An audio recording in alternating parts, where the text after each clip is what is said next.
Welcome to Gather for Wellness Radio, brought to you by gatherforwellness.com, where we bring wellness experts to you so you can listen, learn, implement, and thrive. I'm your host, Becky Litwicki, and today is episode number 13. I am so excited to share this inspiring interview that I did with Layne Alexander. Layne is an empowerment expert, attorney, author, patient advocate, and certified support coach for women with chronic illness. She's also a patient in remission and a total badass. Here's a sneak peek. I remember one night in the darkness of absolutely excruciating pain, asking into the darkness, why? Why me? And why again? And I just cried. I can remember that I was desperate and hopeless and defeated. And I had hit rock bottom again. And then I remembered about that well. I remembered the inner strength that I had found inside of myself that I could draw from. And it was then that everything shifted. Well, I shifted. And once my attitude and approach was different, then everything was different. Layne, welcome to the show. We're so excited to have you here today. Thanks, Becky. I'm stoked to be here with you. Awesome. Layne, you've got a pretty powerful story. Do you mind kind of sharing with the listeners what you've been through and how you've gotten to where you are today? Oh, of course. Okay. Well, I guess we should start at the beginning. I grew up in New York City. I like to say the tiniest seed in the biggest apple. And I always knew that I wanted to work in the area of children's rights. So I went to law school at Duke University, and I became a lawyer, and I represented the rights of children in court. I was on my feet every day and really making a difference. I really loved my life.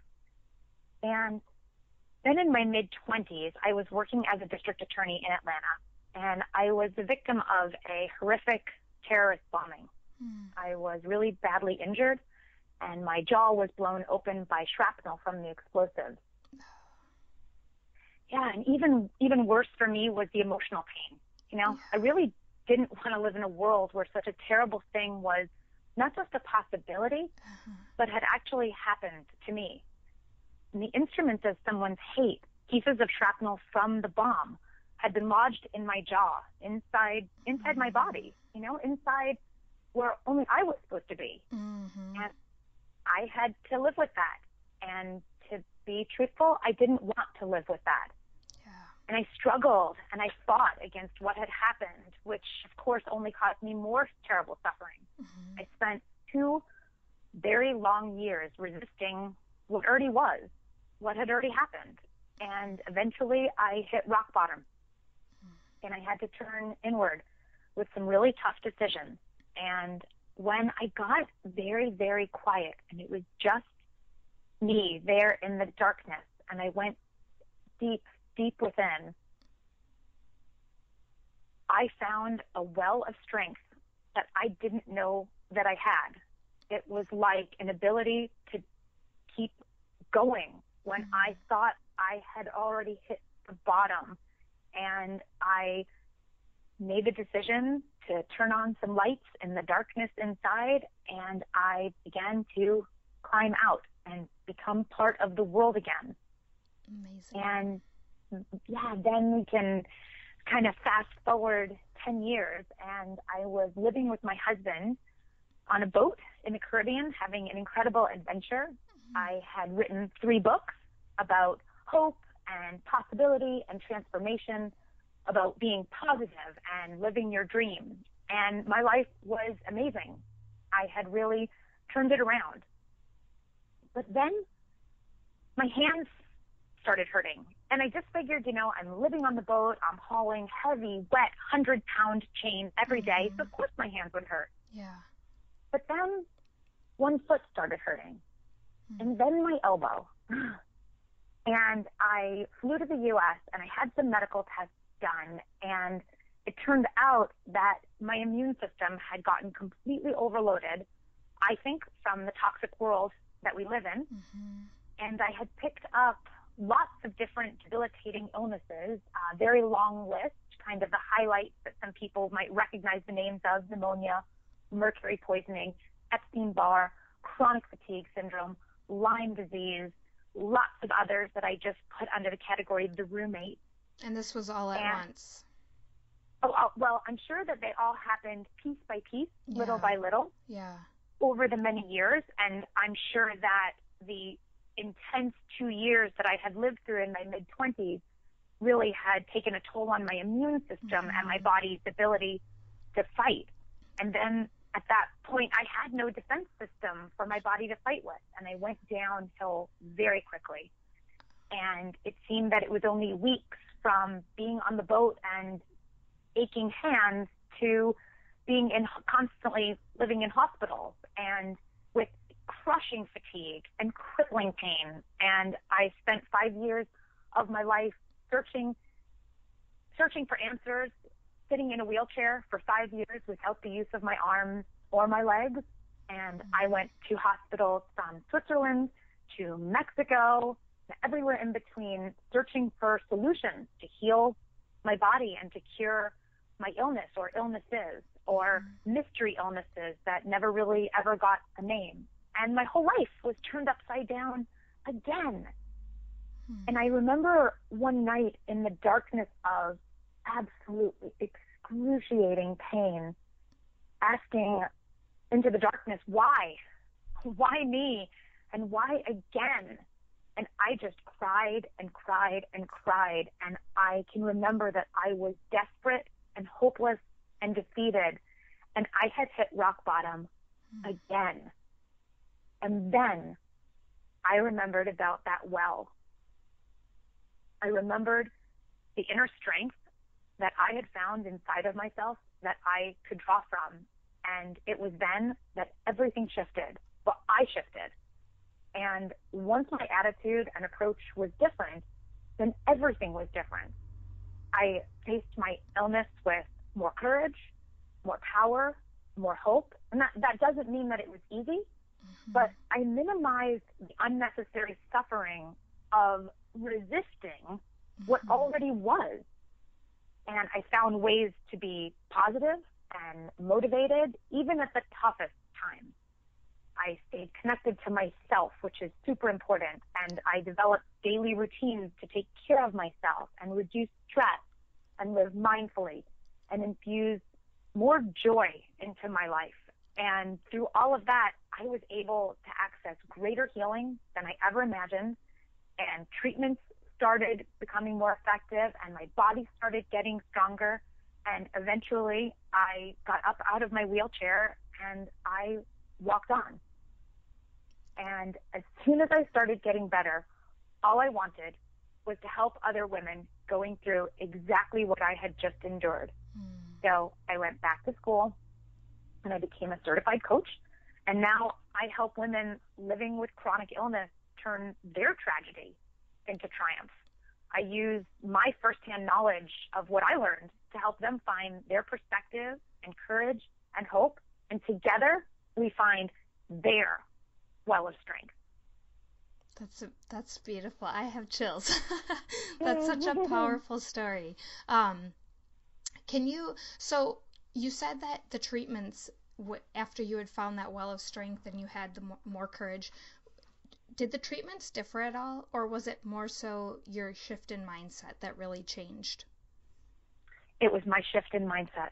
Nothing was any different. Maybe there was some shifting in my willingness to believe that a treatment was going to work. For example, I can give an example. When I was in the wheelchair, all of those years, I was a very strict vegan. For a year and a half of it, I was on an extreme juice fast where I just drank very nutritious juice for a year and a half. And I had become really a diehard vegan.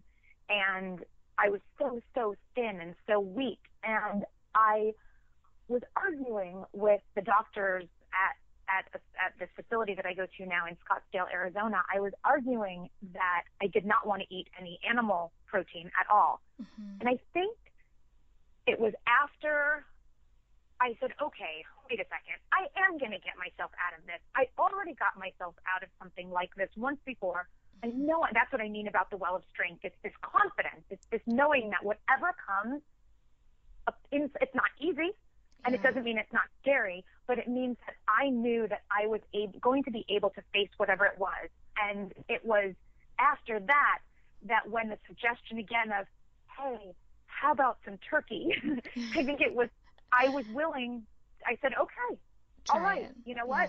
I'll try it. And I attribute, for me, eating turkey and fish and other animal protein is giving me the energy, the physical energy to be able to have the strength to get up out of my wheelchair and try walking a little bit and endure maybe more pain than I could when I didn't have any energy. So you see, it was all happened at once, but it was, if I had to pinpoint it, shift in mindset created more willingness for me to believe that maybe turkey was going to be some kind of solution. It made me more flexible. It made me more open to hearing what doctors were saying might help.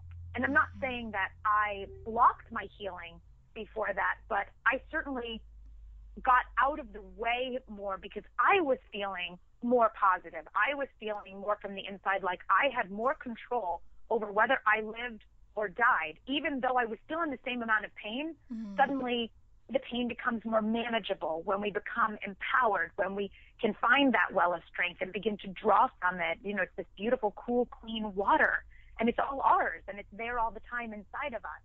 So when we can tap into it and find it, and then tap into it and be able to go to that cool spring and drink from it when we need to, I think it gives us the ability then to kind of hang in there with the tough days better. Absolutely. Yeah. So after you found that well of strength for you, was it, I mean, it'd be beautiful to think that you were able to just continue through the rest of your treatment, you know, with that confidence and courage. Did you have ups and downs, or were you pretty steady? Oh gosh.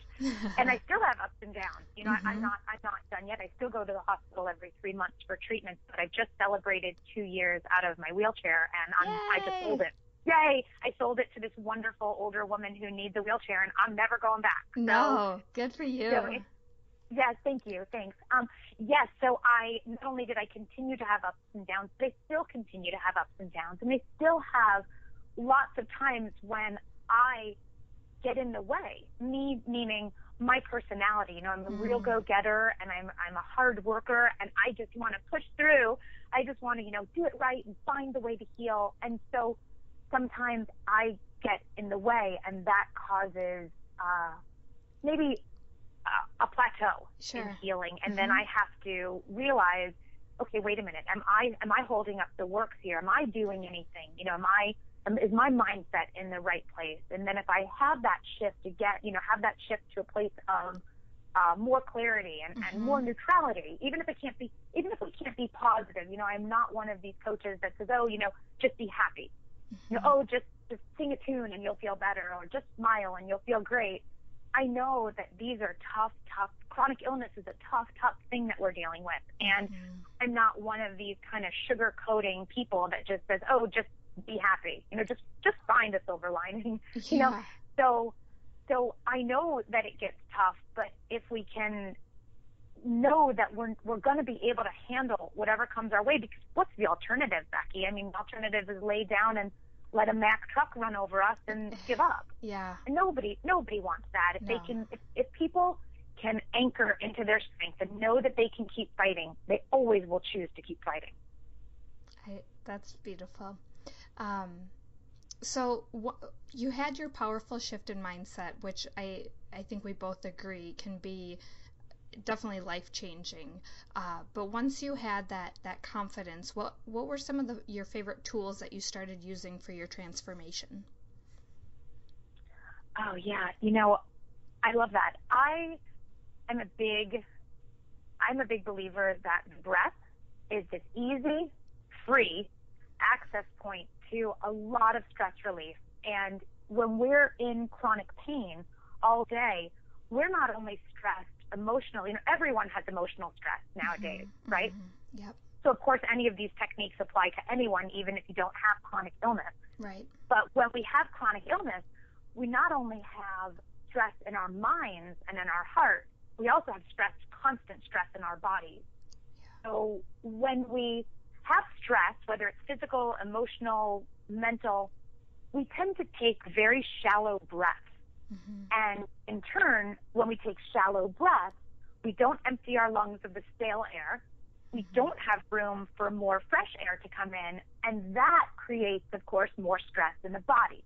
So it becomes kind of a vicious cycle. So a very easy way to bring immediate stress relief and really tools for transformation is to lengthen our exhales. A great way to do that is to, well, first of all, focus on knowing that if you can make your exhales longer, and ideally longer than your inhales, then you've already won that game. A great way to make sure you're bringing really nice long exhales, you can stop and just take 1 minute in your day, and as you exhale, very softly just say la la la la la la la la la la la la la all the way to the end of the breath. And if our listeners try that after we get off the call, you'll see that as you continue, even just in 3 or 4 breaths, continuing to do these very soft la la la's as you exhale, your exhales will automatically, without you even trying, lengthen, which will of course create, and if you can add the second layer onto it, which is visualizing pushing out the stale air, these two together will create a whole opening inside your lungs, physically inside your lungs, to allow fresh air to come in. And fresh air is the bringer of all things wonderful in our bodies, all kinds of fresh air. So yes, I love breathing, and with my clients, we do, in every session, we do breathing techniques, and there's always lots of support with breathing because it's the natural, easy, free, natural way that the body can just calm down. So I love breathing. I got another one. Yep. Another one I really love is I call it dump the junk. And this takes just 5 minutes, and it can be done every day. It can be done once a week. It's almost like flossing your teeth, so I think daily is better. You just need a blank piece of paper and a pen, and I just ask you to sit down and write out everything that's on your mind, everything, all the junk, all the stuff that's yucky and sticky and tension creating, anything that's in your mind that's kind of in the way, like, oh, maybe something crappy that happened today or something upsetting that you're thinking about in the future. Get it all out onto paper and just dump it out. It could only take 5 minutes. I've had clients who tell me I wrote 7 pages. So there was a lot of junk to be dumped. And even, the first time that you do it, there's going to be lots of stuff because we're carrying around all of that stuff in our minds and, of course, in our hearts and in our bodies. And you can just write, I hate being sick, I hate being sick, I hate being sick 20 times. Something about that is very cathartic and really helps to move the emotions and the tension and anxiety from in the body to on the page. The page can take all the negativity that you can give it. And so just dump it all on the page. And then I ask at the very bottom of the last page that you write all in caps, I am doing the best I can.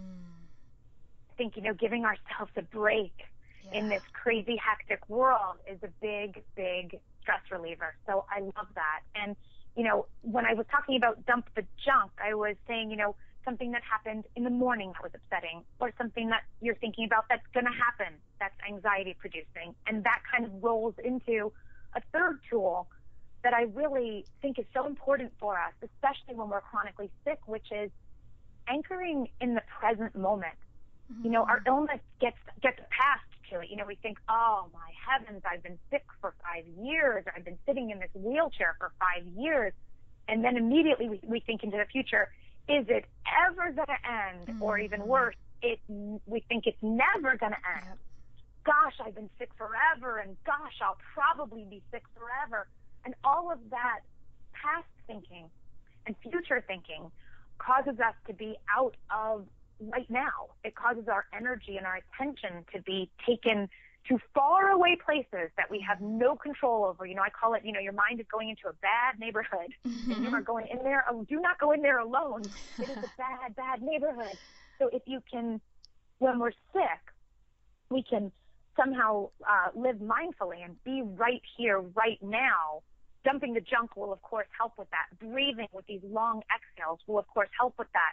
And really in addition, just being conscious, just being aware and noticing when you're not here now, and just gently, there's nothing to do, but just gently bringing the thoughts back to right now. Okay, right now I'm sitting here in this chair. Right now I have this pen in my hand, writing down all the junk that's in my head and getting it out on this paper. Or right now I'm doing these really fun, long exhales, and I'm bringing more fresh air into my body. So if we can, all three really work, coincidentally, interestingly, just work nicely together, but just being here, I think, is a great tool for transformation.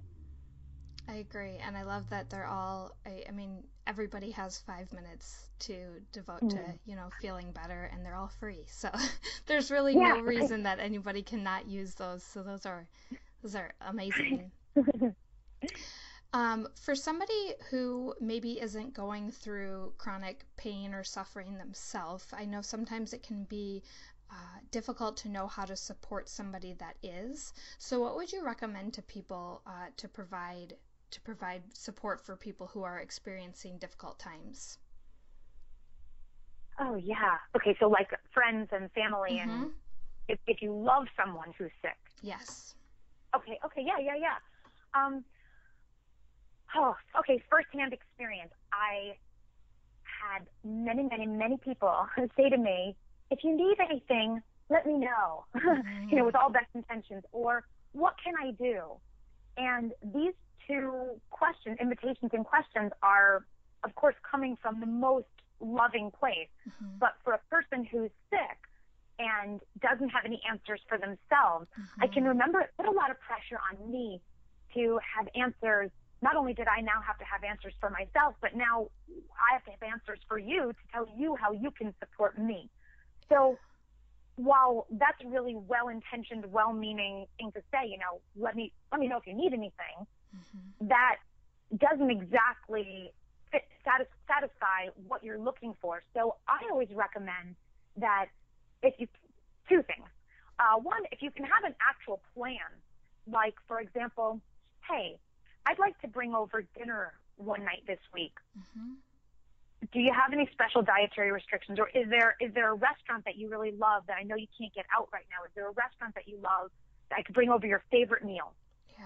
Could be a little bit of a tricky one because lots of us, when we're sick, have lots of different dietary restrictions. But even if you just bring over, say, hey, you know what, I want to bring over this new kind of tea that I found, and I want to come over and brew up some tea and sit with you. Yeah. Or if it's a friend who has kids, I would love to watch your kids for 2 hours, and is there a day and a time that would be really supportive so that you can take a nap, or you can do, whatever you'd like to. I'd like to take your kids for 2 hours. So you see, like, the bringing over food, or the bringing over a new kind of tea, or offering to watch somebody's kids, those are specific things. Or can I bring over a movie, or can I get you a book from the library, or is there a magazine? I'd like to bring you over 2 or 3 magazines so that when you're sitting and doing your day, you've got something entertaining. Yeah. Those kinds of things, you see how they're more concrete and they have a plan. And it doesn't take much to think, what's my friend's favorite things to do? What are my friend's favorite things to do that he or she might not be able to do right now? And how can I kind of bring the party to her? Them. Yeah. Yeah. And then the second part of it is, for me, and this is really, I hope this resonates with other people, but for me, it was always knowing that I was not alone. Days when you are in pain are very, very long.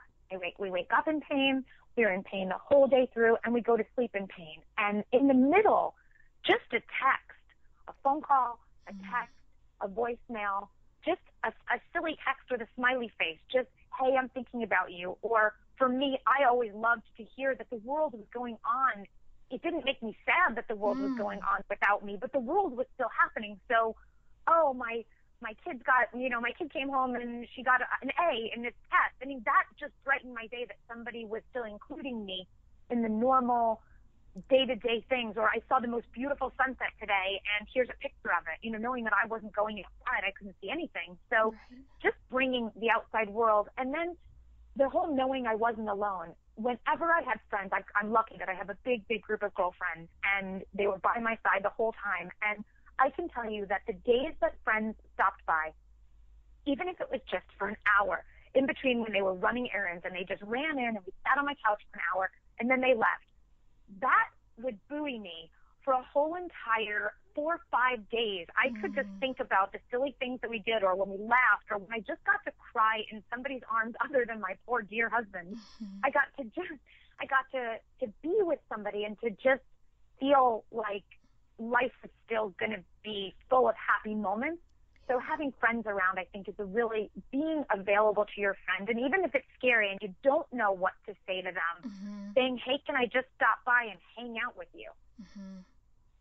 That's super helpful. I think that for myself, I know there's been several, if somebody's experienced a death or they do have a chronic illness or something like that, I feel like it's, I always want to reach out, but yeah, you want to reach out with something that's helpful and not just another burden on them. So those are great tips. Yeah. And notice I didn't say bring flowers, because of course with chronic illness, we don't know if that's going to, make any kind of breathing tougher or bring something. We don't want to bring too much from the outside world inside. If a person is really sick, we always just want to be, and those are okay questions to ask. I've got 3 things I want to bring over. Which of these, if any of these 3 things not going to work for you, right? And then the friend who can't have any food because she or he is on a real restricted diet doesn't have to feel bad about that. They can say, oh, but a movie would be great. Right. Or, a silly magazine would be wonderful. Yes, please bring me some kind of, that's such a treat to get something from out there. You feel a bit shut off and like a recluse when you're sick like that. And especially if a person has, as I did, multiple chemical sensitivities and can't have a lot of things from the outside. So always, again, when visiting somebody who's sick, be mindful of not to wear heavy perfumes or lots of scents and things so that you don't, kind of bring that into their home and irritate the system. Sure. And I think also walking into the house and offering right away, hey, I'd like to wash my hands in case I have anything, from the outside world and don't want to bring anything in. And of course, never coming over when you have a cold or when you've been with kids who have a cold. So those things I think are just ways to be aware of the situation that your friend is in. And I was always so grateful when somebody said, I know I'm supposed to come over today, but we woke up and my little girl is coughing and there's no way I'm bringing that into your house. Even though I was disappointed by that, I was so grateful. It made me feel, I can think of a specific time that it happened and I was so, so sad and disappointed. But at the same time, I felt like my friend really understood the gravity of what I was going through, and that it wasn't just, that I had strep throat and didn't want the flu on top of strep throat, that I was really dealing with something that was very serious, and that she took it seriously, and that she knew not to come by when she was sick. That really helped. Yeah, that's a good point. So you're talking about a lot of being, doing a lot of helpful things and whatnot, and I feel like sometimes the people who are always there for other people and always running around putting others before themselves are the ones that really maybe tend to end up suffering a little bit more. They don't pay attention to their needs as much. So how often do you find that that's true, and how can people avoid that? Oh, yeah, definitely. I definitely find that's true. Taking care of ourselves it's become like a luxury instead of course. Of course we have to take care of ourselves. I think that we, as women, as people in today's society, we wear sort of this badge of busyness, as if it's this honor that we carry around. I'm so busy, and we make excuses of I can't take care of myself, or I can't get adequate sleep, right? I can only get 5 hours because of these reasons. But eventually, if you only get 5 hours of sleep, you are going to wear yourself down. Yeah. And I know that for myself, it was being worn down from the stresses of being an attorney and the stresses of being in the bombing that caused me to be more susceptible to having my immune system shut down. So if you just keep giving and giving and giving, there's going to be, not only will there be nothing left for you, people think it's selfish, right? But there won't be anything left for you. And there won't be anything left to give to the other people that you're trying to help. I love this quote by Eleanor Brown that says, you cannot serve from an empty vessel. So when we fill our own cup, then we have the ability to help others, yes, and I love that part, but we also have to have the shift that we have the ability to help ourselves. So when we take me time, which is getting enough sleep, getting enough rest, not eating standing up at our refrigerator on the run because we only have 3 minutes, but actually stopping and creating warm food so that we know that we're loved, we know that we're nurtured. And I can only say that because I did that for many, many years. Mm-hmm. So, and when we set proper boundaries for ourselves, and we take, of course, self-care can be like a manicure or a massage, but it doesn't have to be those things. It can be sleep and food and rest and finding time to do the things that you love, the hobbies that maybe you don't do anymore, like reading or playing the guitar or knitting, or just being outside and doing nothing and looking up at the clouds. Yeah. Those things fill us up in a way that when we have our needs met at the very base level, then our system is fuller. We become more resilient. I think when we then have something happen like the flu, it doesn't take us down. It takes us down, but we're able to bounce back. I think of it almost like an insurance policy. Mm-hmm. So if you have if you have a little bit more cushioning in your life because you're not, in quotations, robbing yourself by only getting 5-6 hours of sleep a night. But if you've gotten a full 8 hours for 5 nights in a row, you've gotten 8+. Mm-hmm. Then one night comes and something happens and you end up staying up late and you only get 6 hours. You're able to manage those 6 hours because you've had 8+ all the nights before, right? If you think about it like that. Yep. So, or if you eat every day and then you skip one meal, that's okay. But if you're consistently skipping meals and your life looks like a Swiss cheese, then you're exhausting yourself. So the same thing, if we can relate to it with food and sleep, and those are easy examples for us to see how skipping meals and skipping sleep will eventually deplete us so that we are exposed to becoming sick or getting sicker from the sicknesses that we're exposed to, then we can transfer it over to not just think about concrete things like sleep and food, but we can start to think about it like me time, reading your favorite book, or like I mentioned, looking at clouds, which might seem frivolous at first, but it's really the opposite. It's really, those are the things that are going to carry us through and keep us healthy as we go forward in this stressful world. Mm-hmm. Yeah, and I know you have an awesome article on your website that talks about overcoming feeling guilty about self-care and achieving your dreams. Can you talk a little bit about the experience that you had and how it helped you to see chasing your dreams a little bit differently? Yeah, absolutely. And this is one of those turnarounds that I really love because, as I was just saying, we oftentimes think about self-care as selfish. Mm-hmm. And what I was just kind of encouraging us to have this shift to realize that it's actually selfless. So This is a really great example to kind of illustrate that point. So my husband and I, this is going back many years ago, my husband and I owned a little beach house in Carlsbad in Southern California. Mm-hmm. And we had only owned the home for 13 months when we decided that we wanted to move to a remote island in the Southern Caribbean. And the tax laws in the U.S. are such that if you sell your house less than 24 months after you bought it and you make a profit, then you have to pay large penalties in capital gains taxes. Mm. In other words, we were going to owe a huge chunk of money to the IRS. Mm-hmm. So everyone in our lives, our accountant, our business lawyer, our parents, everyone said, you should hold on to the house and you should rent it out for a year and then you can sell it. Mm-hmm. And I remember that I said to my husband, it's our dream to move to the Caribbean. What if there's someone out there whose dream it is to own a little beach house in Carlsbad? And what if by holding on to the house for that year, we're preventing that person from getting their dream? So, and I'm always big for testing out theories. So we put the house on the market and we sold the house. And we sold it right at the peak of the real estate boom. And we had multiple offers over asking price. And because there were multiple offers over asking price, all the people that gave us offers wrote us letters with their photos enclosed and these beautiful handwritten stories while they were the right buyers for the house. Of course, remember, it's Southern California, and real estate is super competitive. Mm-hmm. So here we are. We received all of these letters, and we sat down. We had a bunch of friends over, and we sat down in a circle, and we read all of the letters out loud. And there was one letter in there from a man who was a school teacher, and so was his wife, and they both loved to surf.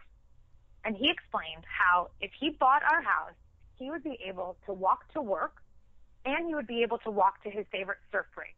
And he literally wrote the words, "Owning this house is my dream." So chills. We sold, right? So of course we sold the house to them, and their offer was not the highest, but of course we sold the house to them. Yeah. And it really made me realize in that moment that life is like this big wheel. And if you hold up the work because you say, oh, it's selfish for me to take care of myself, or I'll be better off financially if I hold on to this house, even if it's not my dream, then, or if you don't even make the leap to a job that you love, let's say a dream that you love in your life, then what's happening is you're preventing everyone behind you from stepping into their life, from stepping into their dream. You're stopping, let's say, the woman whose dream it is to run an office. If you're a receptionist and you say, well, I'm going to stay here just because it's a solid job, even though it's my dream to be a fashion designer, right? Well, maybe there's someone behind you, I like to think about behind you in the wheel, whose dream it is to be a receptionist so she can have the time to go to school, or whose dream it is to be a receptionist so she can organize an office, and that's her dream. Yes. So you following your dream, you taking care of your needs is actually, if you think about it as a shift, then it's selfless, because you're creating the opening for all the people behind you to step up into their dreams. So you following your heart, taking care of your needs, is actually in the service of other people being able to fall into following their dreams and being in taking care of their needs. I absolutely love that. It just makes me so happy to view that and to hear your interpretation of how that happened, because I'm similar in that I would be like, no, let's sell the house, let's make the dream come true. But I love that you had that man approach you so that you could create that whole visual of the wheel and people coming in behind you. That's so powerful. So yeah, and it's really helped people, I think, to be able to say, okay, well, wait a second, if I don't take care of my needs, and then let's just go back to the sleep example, right? If I don't take care of my needs and I don't get enough sleep because I'm making up, some story that, oh, I'm needed over here, I'm needed over there, even though you're exhausted and you need sleep, then you're going to be grumpy and grouchy, and the person behind you is going to get stressed, and then they're not going to get enough sleep. And that may seem like an exaggeration, but if you kind of think about, okay, I'm responsible for my spoke in this wheel. If I'm a wheel with everyone else and I'm responsible for my spoke, if I can get enough sleep and nutrition and adequate care for myself and love for myself in my spoke, then I'm helping everybody behind me to take care of themselves in their spoke. And then the whole wheel is like this big, beautiful, yummy circle of high vibration, and everybody's happy in the wheel. And so you're taking care of your little corner and making sure you're okay. And it's a way, if you want to think about it like that, if you want to think of how it's so selfless, but either way, what I care about is that you're taking care of you. Mm-hmm. You're gonna stay happy and you're gonna stay healthy, and that's what's so important.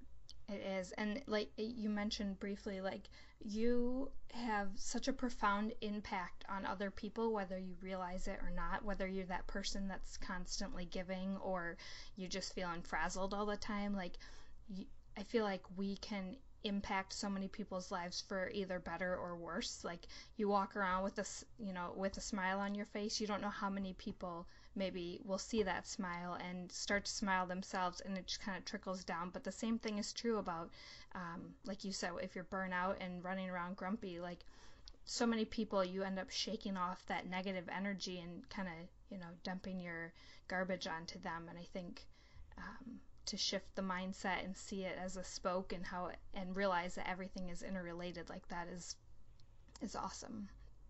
Yeah, I'm so glad that it resonates with you. I think it takes a second to get that shift of the visual, and then as soon as you do, you're kind of in it. Yeah. You're in the wheel. You're in the wheel. You're part of it. So you've offered a lot of awesome tips for people who are in pain and for people who aren't in pain today. But what are some other resources you have, or some things that people can use to kind of get started? Because I know sometimes it can just be overwhelming to know which direction to turn. Yeah. Okay. I love that. Well, first of all, something that everyone can do immediately, if you're in chronic illness, it might not seem easy at first, but just hang in there with me. Just be patient with what I'm going to say. Mm-hmm. Think of ways. They can be very small. They can be as big or small as you want, but they can be tiny ways, gifts that your illness has given you. For example, my illness, in the journey of being sick, I have met so many wonderful people with incredibly inspiring stories that I never would have met if I wasn't sick. Those are gifts. Those are silver linings, if you will, out of my illness. So I really, and of course, a deeper connection with myself, a deeper connection with my husband, a deeper connection with my family, more ability to be forgiving, more ability to be grateful for the tiny little thing. A new toothbrush will light me up for 2 hours, and people will be like, it's just a toothbrush, Lanie. So gifts that your illness has given you, even if it's just one thing you can think of. I like to, before I open my eyes in the morning, I like to think of 3 things that I'm grateful for. So if you are in chronic illness now, and you can think of one, I'm going to challenge you to think of 3 if you can, but even just one gift that your illness has given you, I think that will start you kind of on that track of what I like to call turning tragedy into triumph. So just having that tiny shift of, maybe not everything is the worst thing ever about being sick. Maybe there's 1 or 2 things. Maybe you learn something, or maybe you suddenly think, medicine is kind of cool. Maybe I would want to when I get better, maybe I want to explore becoming or reading a lot of medical books, or heck, you go out and you become a naturopath. You don't know. Like me, I had no idea I was going to do anything in the medical field, and now I'm a health coach, and that only came from being sick, and that's a gift that I was given from being sick. So I try to think about the wonderful things. I like to call it making lemonade out of lemons. I always say that soul-quenching lemonade is my specialty, and that doesn't mean be just fakely positive about it, but really think about a gift that being sick has given you. So I think that people who are sick can hire a coach. I know that I have great success working with my clients, helping them to find their feet with being sick. There's always that first stage of chronic illness. You have to just find your feet, and you have to breathe. So part of what we do in those early sessions is unfulfilled breathing. Sometimes we just have not even taken the moment to say, well, gosh, my life is real different. So there's a lot of grieving. I think that a wonderful coach, it's a big thing I do with my clients at the very beginning. We don't stay long in the grief, but we get it through, we get it out. Yep. We reconnect with what is your life now. Your life is not the same as it was before you were sick. There are things that are different, losses that you have and gains that you have, because your life is different. And I think owning your story, it's a big thing I do with my clients, is helping them tell their story and own their story. I find that to be a gateway to incredible healing. And so it's storytelling, but it's storytelling specifically for the purpose of freeing yourself. There's so much intense emotions around being chronically sick. There's guilt and shame and loss and sadness, and notice I'm not saying joy and happiness and celebration. And so if we can get the story out on paper, and that takes a few sessions to get in homework, and we get the story out, and then we can find ways within the story to find celebration. That's always really empowering for my clients, to find ways that they did not even see that their story is a story of triumph. Their story is a story of celebration, even if they're not getting physically better. Yeah. They're able to shift their mindset. And so I love to be able to help people do that. And I've come up with pretty interesting, I've come up after being sick myself and then meeting so many people in all of the hospitals and clinics around the globe, as I explained earlier, and then, of course, working with so many different chronically sick women, I've created these 4 different types of healing heroes, I like to call them. And so I've created this quiz where you're able to, easy and fun quiz. And who doesn't love a quiz assessment? Yeah, everybody loves it. They're all over all over social media, so you know it's good.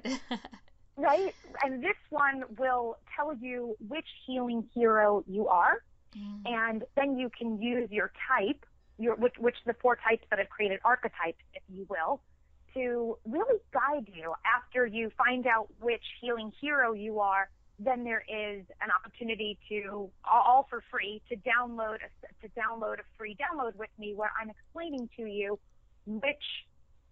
what your healing hero means, what are some potential pitfalls within that healing hero, and what are some ways that you can really harness who you naturally are to help heal yourself better. So it's really like a bit of another turnaround. So for example, I'll give you a little peek into it. I'm trying to think which one. One of them is the alchemist. And this is the woman or man, but I always work with women. So the woman or man who wants to use their illness to transform the rest of their life. And they find these ways within their illness. That's really great, but there are pitfalls within that. There are ways that you might be in your own blind spot, as I said before, be in your own way. And then there are wonderful ways that you can harness that power that you already have, that natural ability to want to turn things around, to want to turn base metal into gold, as the alchemists do, and to use those ways to heal yourself. So it's a bit like having a mini session with me, so you can kind of see my style and see if it works for you.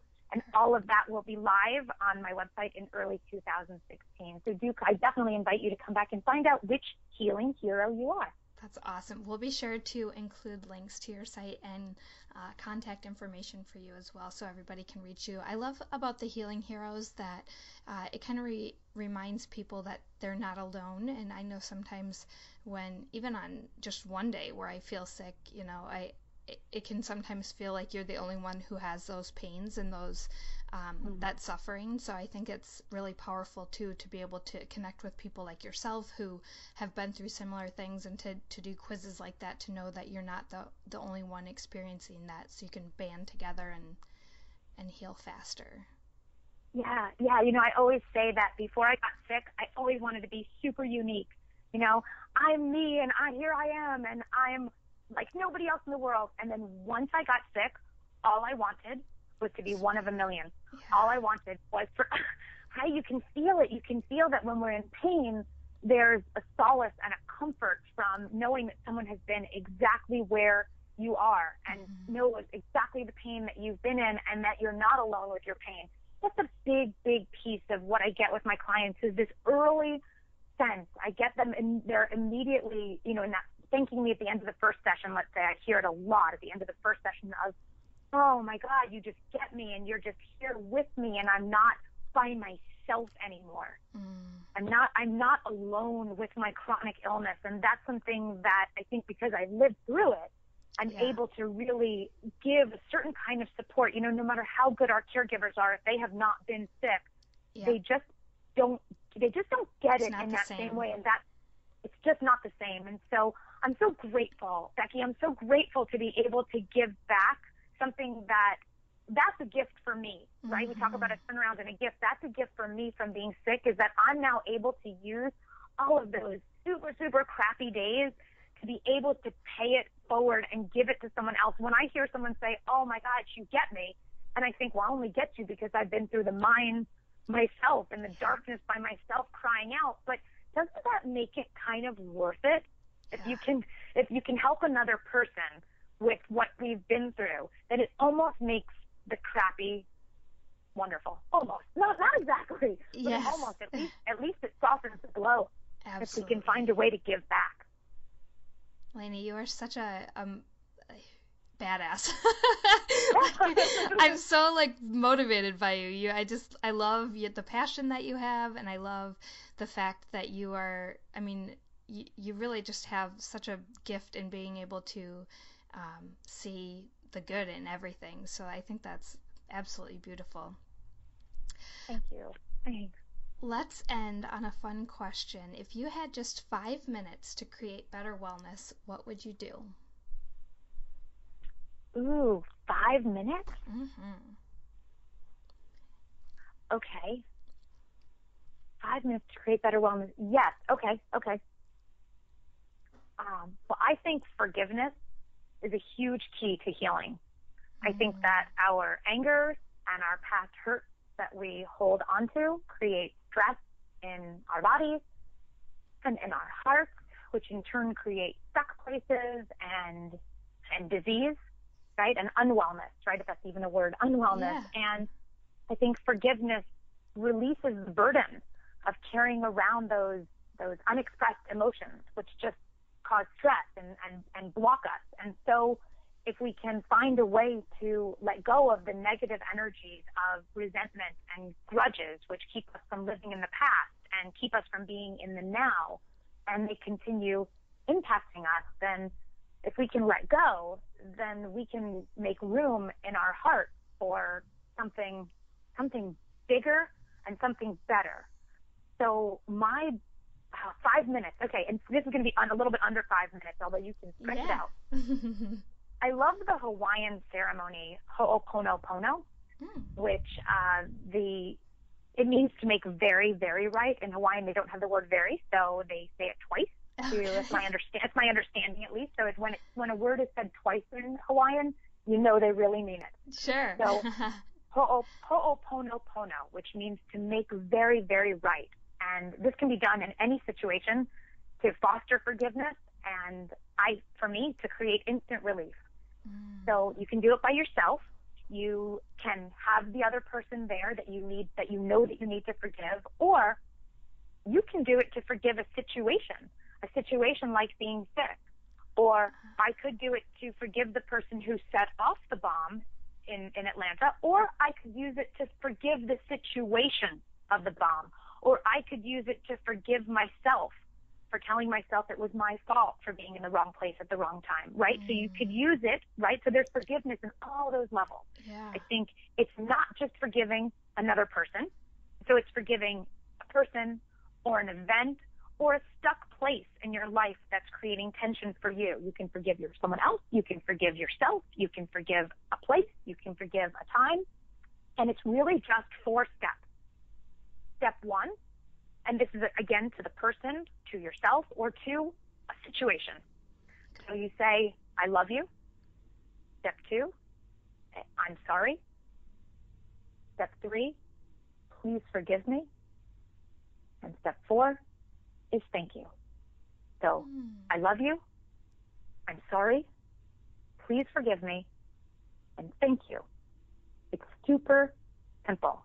And you direct those towards the event or the person or the time that you are hung up on, right?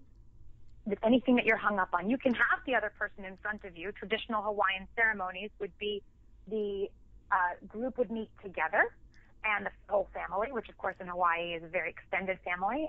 And this is a chance for you to say, this is something that's still on my mind. You know, I know that I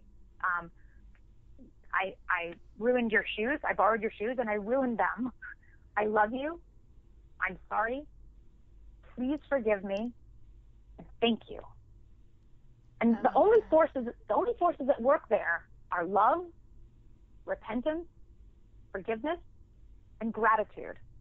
Super simple, but somehow those 4 together in this ceremonial way with the intention to let go, with the intention to forgive, have amazing power. And the thing of ho'oponopono is, yes, it can be with another person, but you're making it right in the world. You're creating forgiveness in essence within yourself, also in the whole big universe, the whole big cosmic world, you're creating forgiveness. You're saying, I'm responsible, right? So I love you is, of course, sharing with somebody how you feel about them. Saying, I'm sorry is I take responsibility. I get that this thing happened. I get that I borrowed your shoes and I spilled mud on them, and I am sorry. So I take responsibility for what I did. And you're able to just release it by saying, I feel remorse that I created this, and then forgive me. And of course, when you say, please forgive me, you've got to mean it. That's, I think, sometimes the toughest one is asking for forgiveness of ourselves, asking for forgiveness of another person. That's often the place where we get hung up on. If we think about it, lots of times other people are done with it. They don't even remember about the darn shoes. But we're still thinking about the shoes. We're still angry with ourselves that we borrowed the shoes and we were careless and we ruined the shoes. So please forgive me is the part that sometimes has to be said over and over again until you can really feel like you are truly asking for forgiveness. And then that final step of gratitude, and that's just thank you. And in that step, it doesn't matter who you're thanking or what you're thanking. You can thank your body for everything that it does for you. You can thank yourself for being the best you that you can be. You can thank the universe. You can thank your higher power. You can thank whoever just forgave you, and just be in gratitude and keep saying thank you. And that shift, I love you, I'm sorry, please forgive me, and thank you, will clear up these kind of stuck places, these kind of incompletions that we carry around. And I just invite everyone to just start with something super simple. Start with something that's just an easy one. I don't recommend diving into some big family thing for your first one. Just do something real simple.